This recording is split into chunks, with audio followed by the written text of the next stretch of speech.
David é o noso mestre de podas e pragas.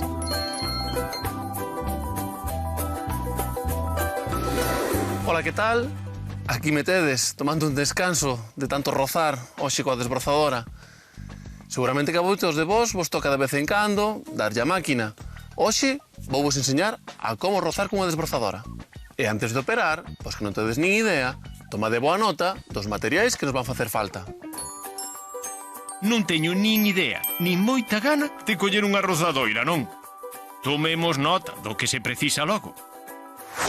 Por suposto, unha rozadoira. Un arnés de seguridade. Unha pantalla para protexer a cara. Unhas luvas. Uns cascos protectores. E calzado de seguridade. Aínda que non vai a facer as prácticas, atendo a clase teórica. David, cando queiras. Un dos elementos máis importantes é o arnés. Vámoslo colocar e meter os brazos. Vedes? Así. Vale. Unha das cousas máis importantes a ter en conta é que o anclaxe tenos que coincidir xusto no centro.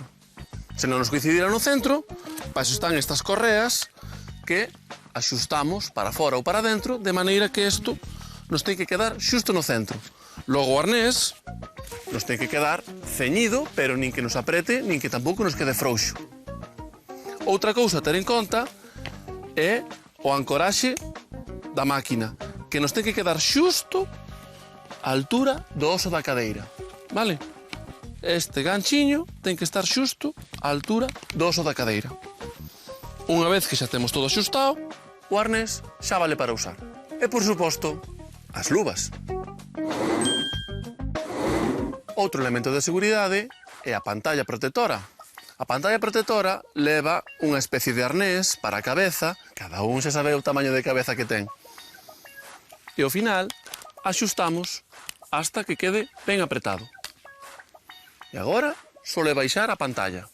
A parte de protexer a nosa cara, tamén temos que protexer os nosos oídos, sobre todo cando traballamos con máquinas ruidosas. Uns auriculares de seguridade e, por último, as botas de seguridade. Agora é o momento de arrancar a máquina. O primeiro que temos que ter en conta é se hai gasolina no depósito. Hai que botar un pouquiño.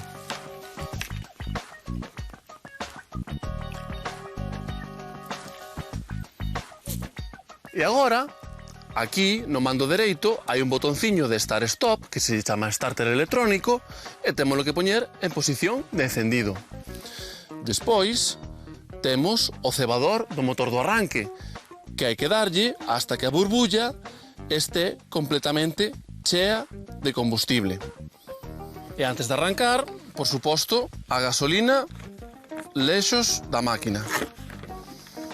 Outra cousa a ter moi en conta, nada de fumar cando estamos operando coa gasolina, Moi ben, vamos a poñer para este lado. E agora, arrancamos. Poñemos un pé encima da máquina, collemos o tiraflector.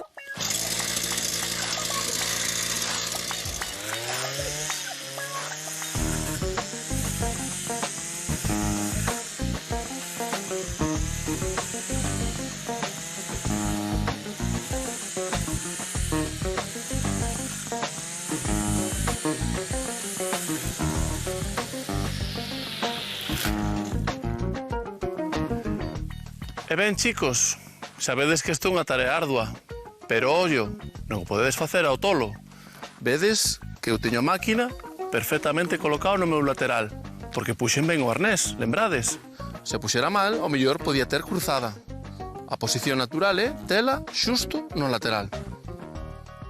E despois, o movimento ten que ser un movimento pendular, dun lado hacia outro, sempre sobre a superficie do terreno. Pouco máis hai que explicar sobre a desbrozadora, simplemente que hai que botarlle ganas, verdad, cuñao? Acórdate de min. Por suposto, xa que estou falando do meu cuñao, voume acordar dun chisteciño. Decía que cal é o colmo do xardineiro? Que o deixen plantado. Veña, chicos, hasta a próxima, vou seguir. Sei de algún cuñado que vai precisar os cascos de protección para os oídos. Imos repasar como se roza con seguridade. O primeiro que hai que facer para operar cunha rozadoira é protexerse. Para iso precisamos axustar ben o arnés.